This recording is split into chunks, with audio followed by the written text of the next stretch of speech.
Outcast Penguin here. I would just like to take a second to say thanks to all of you guys for watching our videos. I'd never heard you show gratitude like that before. I can't mix it up? Dang, chill. During my original run, it was really disheartening to know that I was putting so much work into every week, only to get 100 views or so, none of which finished the original videos. Going into it this time, I knew it was unlikely that we'd hit it big, but thanks to you guys, we hit it big enough to make every video feel worth it. So thanks to anyone returning, and hey, thanks to anyone new as well. Hopefully you'll like what you see today, enough to join the returning viewers next week. Alright, today's topic is going to be an in-depth analysis of the song Asgore. We'll explore how the song uses leitmotif and double or triple entendre to paint a fuller picture of the titular character. It's gonna be a fun experiment, so stay tuned. The first portion of the song Asgore doesn't really feel complete without the song that precedes it. But since that song is used as a leitmotif, we luckily still get to use it here. That song is called Bergentrückung. And no, it's not pronounced Bergentrückung. I know, I'm just as sad about it as you guys are.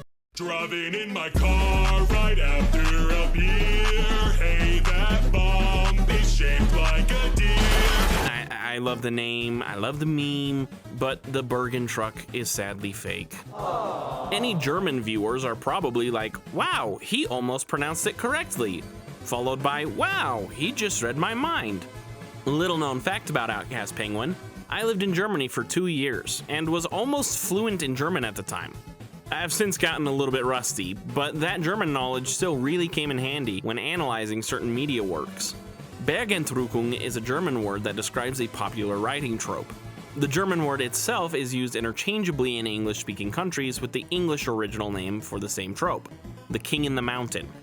The trope is one used to describe stories that feature a character destined to save the world, who is sealed away in a time-long past and ultimately makes a glorious return to fulfill their destiny and become the hero that they were always meant to be.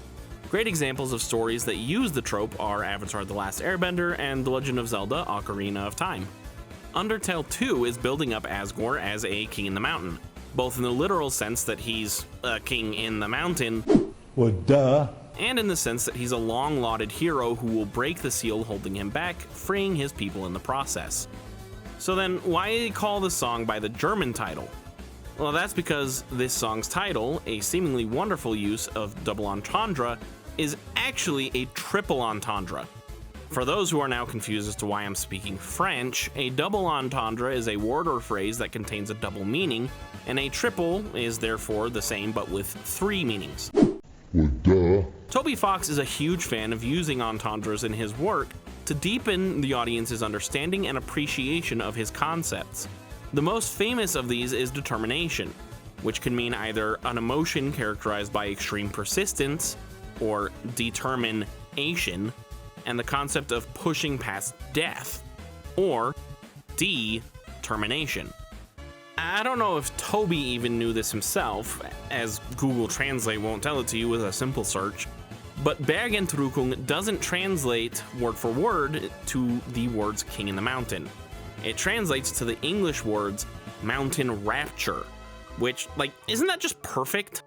As we find out in the previous section of the game, all of the monsters of the underground have felt the mounting anticipation for a time shortly coming in which Asgore will raise them out of their mountain prison to the bright lands above. It's glorious to behold. He's glorious. Only someone who understands the German phrase, the English name for the trope, and the actual application of that trope will understand what this 20-second long song is getting at. And I think it's beautiful that it works like that. One other thing that's notable about the King in the Mountain trope, and this may be something that I alone am noticing from a few niche cases, so take it with a grain of salt, but from the examples that I was able to think of, it also seems to be the case that these hero characters in these stories about the King in the Mountain often lament that they are the chosen hero. Aang's arc in The Last Airbender is all about how he never wanted the responsibility of being the Avatar, and how he struggles almost down to the last second about what his duty as the Avatar requires of him. Although I don't necessarily agree with the assertion, Link from Ocarina of Time supposedly also had regrets about being forced into the role of the Hero of Time, giving up his childlike innocence and the peace and tranquility of his youth to save a world that would never remember him. Again, this is an interpretation made by the Hyrule Historia, which isn't properly backed up by solid in-game evidence, so I don't personally buy it, but that's a discussion for the comments, and maybe another video. Let us know if that's something that you're looking for. In any case, if this is truly a part of the Bergentrückung or King of the Mountain trope, it transitions us seamlessly into the next leitmotif, and what it has to tell us about the character of Asgore. The next section of the song uses a leitmotif from much earlier in the game. The song is called Heartache. Let's give it a little listen and compare it to Asgore as we talk about it. Apparently the copyright system on YouTube is getting pretty bad with Undertale and Deltarune content right now, so even though disputing it, we'll clear it up eventually. Speaking it over it right now, we'll clear it up in advance, so sorry if this keeps you from focusing. This song is Toriel's boss battle song, and it is potentially also a use of double entendre. The first and more obvious of the title's meanings is the concept of sorrow, often referred to as heartache in particularly poignant instances. The second is that your little heart is about to get walloped. Toriel has some of the most difficult bullet patterns in the entire game, and new players will be reduced to low health very quickly in this fight. But when they are, that's when the song's first meaning kicks in. As you can see, Toriel doesn't want to hurt you. She avoids dealing a lethal blow if given the opportunity. It pains her to hurt you like this. Asgore using this leitmotif obviously connects his character to hers, but it also communicates the same ideas in his song, which makes it another use of triple entendre. Asgore is a tough fight against someone who doesn't want to hurt you, but he has no choice. Before the fight, he gives you multiple chances to avoid fighting, to do anything that you want before the end. He makes light jokes and tries to comfort you, sympathizes with you, saying that if you aren't ready, that's okay because he isn't either. His heart aches as much as Toriel's did, but there's one thing that separated him and Toriel, and it's addressed in the first moments of the fight and the last moments of the leitmotif of this song. Let's just take a quick break here. How are you guys holding up? I hope you're doing well.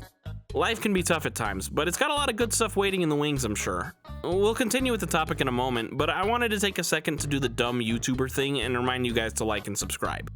I value you, I appreciate you, and I want to see more of you guys. And subscribing is a great way to ensure that that happens, while liking helps us reach more wonderful people like you. Thanks for taking the time to watch the video. We can get back to it now, but I hope you enjoy. This section is modeled after the Game Over music, which is titled Determination. Its use here is actually another triple entendre. First, it cues us into the idea that this fight is close to the end of the game, and the game will soon be over. Game over. This is a red herring, of course, but on a first-time playthrough, it certainly seems like this is the final boss fight, and Toby Fox clearly wants you to believe that. So I think its use is really fitting here. It also shows us that there is a connection between Asgore and the voice that tells us to stay determined when we get a game over, which, as we learn in the True Lab, is in fact Asgore's voice, communicated to us presumably through Kara. Which, by the way, if you haven't already seen the theory video on that, you absolutely should. I don't remember who it was that made it. I'm going to do a little bit of research and we'll link it below. But it's a theory that states that Kara's the narrator on all routes, and it's actually a dang good theory. Back on topic though, Asgore is the one urging us to come back. Now that's meaning number 2. Meaning number 3 is that Asgore himself is determined to end the conflict here, in a fight to the death. He will not spare you, and he will not allow you to spare him. He will let you take as much time as you need first, because this is as far from personal as it gets. But once the battle starts, it ends with you or it ends with him, and the time for negotiating is over. He is determined to see it through to the end. Through the use of these leitmotifs, Asgore as a character is painted for us as a hero to save his people, a king in the mountain, a man destined to ascend with his people beyond their mountainous confines, but also a caring, compassionate individual, one that regrets his position, and one who is nonetheless determined to see it through to the end. That, in both song and writing, is Asgore. So what do you guys think? Pretty cool, right? I know that this one was pretty different from our normal theory content, but I just had to put it out there. Toby Fox is a writing and composing genius. And though he is praised to the end of the universe and back by his fans, his work still holds so much unexplored meaning. And I'm glad to have the chance to explore this tiny corner of that. That's all that we have planned for today. Shoot us a like if you enjoyed the video and subscribe if you want to know about the next video when it comes out. We'll be doing a rather unorthodox Zelda theory, or perhaps maybe it will be orthodox, wink wink. So I hope to see you then. Until next time though, this is Outcast Penguin signing off.